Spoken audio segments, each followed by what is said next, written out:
Well, hello, all of my students. I hope you're having a fantastic day. My name is Jay, and welcome to another English lesson here on the channel where I have the opportunity to help you with your English comprehension, vocabulary, and your English fluency. Today I have a C-2 level lesson where I am going to read through today's story and explain some of the vocabulary words and phrases and help you pronounce some of the English words. I will have a quiz at the end of today's lesson, so be sure to hang around for that. I hope you're ready for a little bit of learning and laughter. Welcome to all of the new subscribers. Let's dive into today's story. Kelly couldn't stop thinking about her ex-husband, Rudolph, and she convinced herself that they could get back together. Okay, let's look at this sentence. Kelly couldn't stop thinking about her ex-husband, Rudolph, and she convinced herself. So when you convince someone or you convince yourself, you are persuading yourself that something is true. So sometimes we use the phrase, you're talking yourself out of your own blessing. Okay, so you're convincing yourself that something good is not going to happen. You're persuading yourself. Okay, you're leading yourself to believe something, or you can lead someone else to believe something, to convince. So to use convince in a sentence, I may say, I convinced my friend to loan me $8,000. That would take a lot of convincing. Or you may say in a sentence, the older woman was convinced that the email or phone call was legitimate, but it was actually a scam.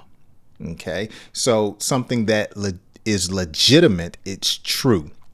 So the woman was convinced because it looked professional or sound professional, and she was fooled, okay, or tricked.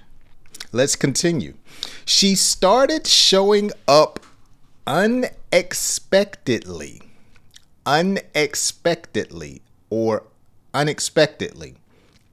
at his favorite places, Kelly, hoping to remind him of the good times they once had. Oh, that's realistic. She started showing up unexpectedly. Okay, so when someone does something unexpectedly, they're doing something that you don't plan on them doing. It's something that you were looking for them to do. You weren't expecting them to do. Okay, so someone unexpectedly gave me $25. Okay, I think last month someone unexpectedly became a channel member. I didn't even know it, and they became a channel member. So you weren't planning on it. You weren't looking for it. It just happened. It was unexpected.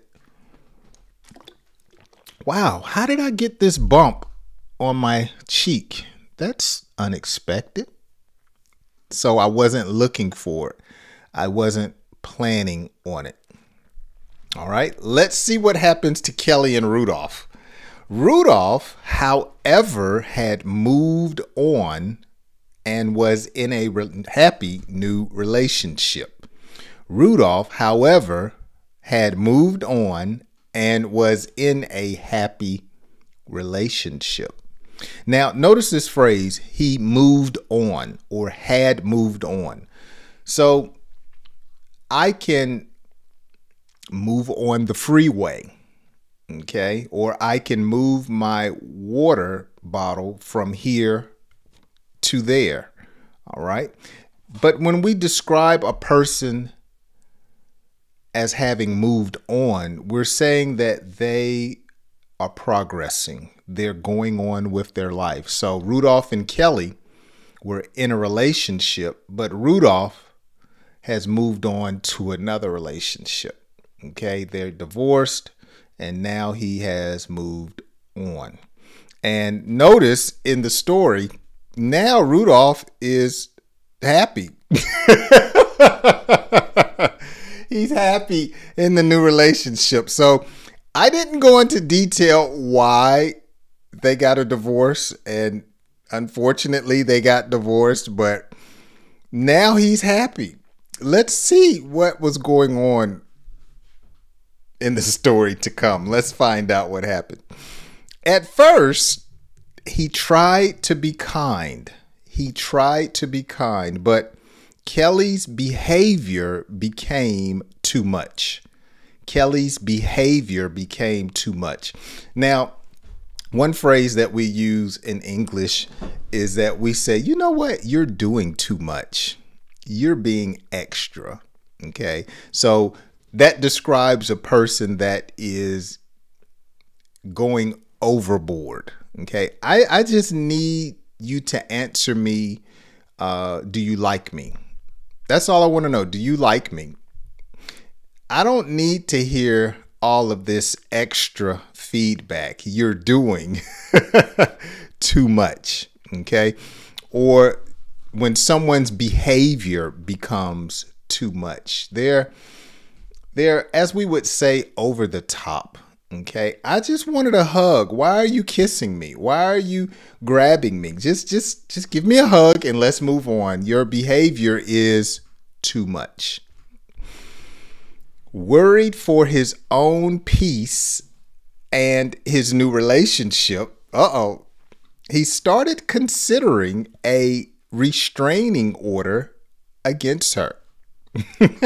So notice in the text that they are no longer in a relationship, Kelly and Rudolph, and now she is still bothering him. It seems like, well, I said in the story, she is showing up at his favorite places unexpectedly. We call that stalking. Okay, that's behavior where you're following someone and they don't want you following them, and you're following them from place to place. So when someone is all over you all the time, we call that being overbearing. So Kelly seemingly in the story is overbearing. Okay. She hasn't moved on.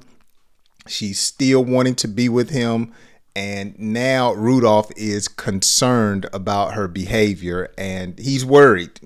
He's paranoid. He's looking over his shoulder, looking under the car. Where's Kelly going to be? Is she going to pop out of the shadows? Okay. Now notice he considered a restraining order against her. So in this country, a restraining order is when a person goes to the police or the authorities and they take out a restraining order, which by law says that a person can't be so close to you. They need to restrain themselves or stay away from you. So Rudolph wants Kelly to stay away. So he went to get what is called a restraining order. However, deep down, he still cared for Kelly and their kids. So he decided on a different approach. Yeah, deep down. So that's describing his heart, his feelings, his attitude about Kelly. She's acting strange. She's probably still in love with him. And he still cares for her deep down. And so instead of getting the police involved, notice we use the word, or I use the words, a different approach. So he decides to handle the situation a little bit differently. Let's see what he does. Rudolph arranged a mediation session to talk things out and set clear boundaries. Okay. So mediation, can you say that? Mediation.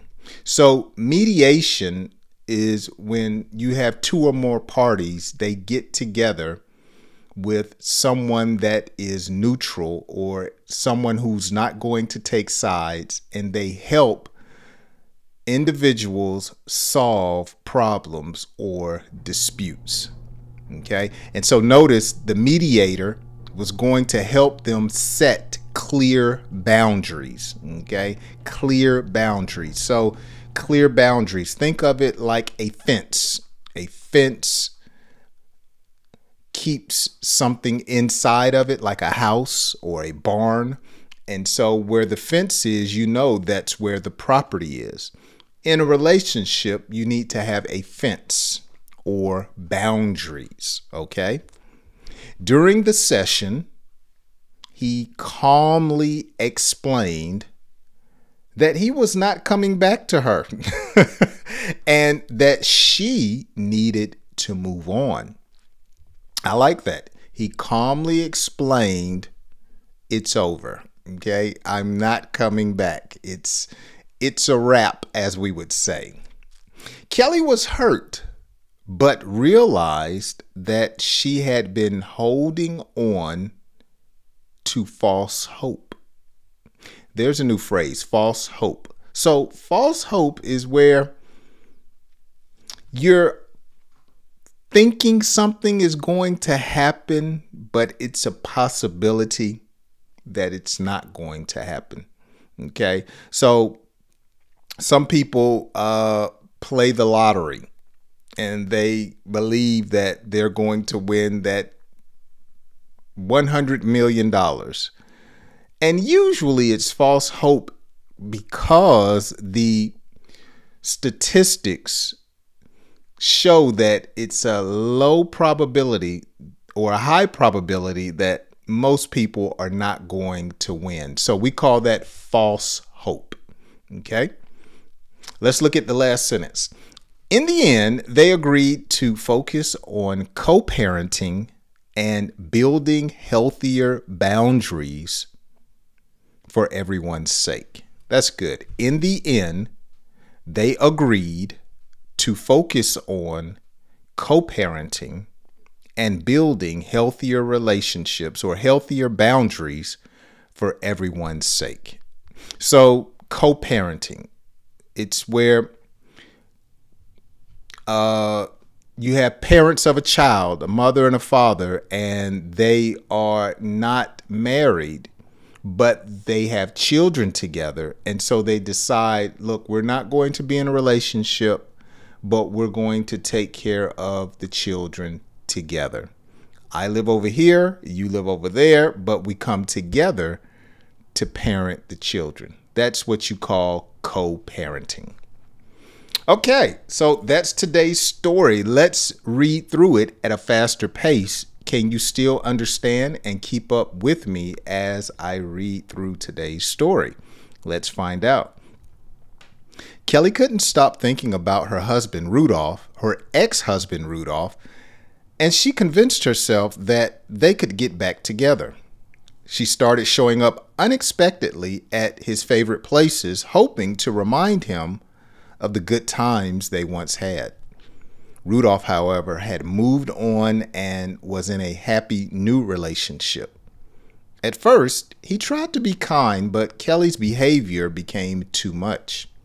Worried for his own peace and his new relationship, he started considering a restraining order against her. However, deep down, he still cared for Kelly and their kids, so he decided on a different approach. Rudolph arranged a mediation session to talk things out and set clear boundaries. During the session, he calmly explained that he was not coming back to her and that she needed to move on. Kelly was hurt but realized that she had been holding on to false hope. In the end, they agreed to focus on co-parenting and building healthier boundaries for everyone's sake. Excellent, excellent. Now, if you're still with me, let's look at a few quiz questions to test your comprehension and your memory from some of the vocabulary words and phrases in today's story. What does unexpectedly mean? What does unexpectedly mean? Number 2, what is co-parenting? And number 3, what is mediation? Not meditation, mediation. So I want you to drop down in the comments section and leave me your answers today and let me know your answers to these quiz questions.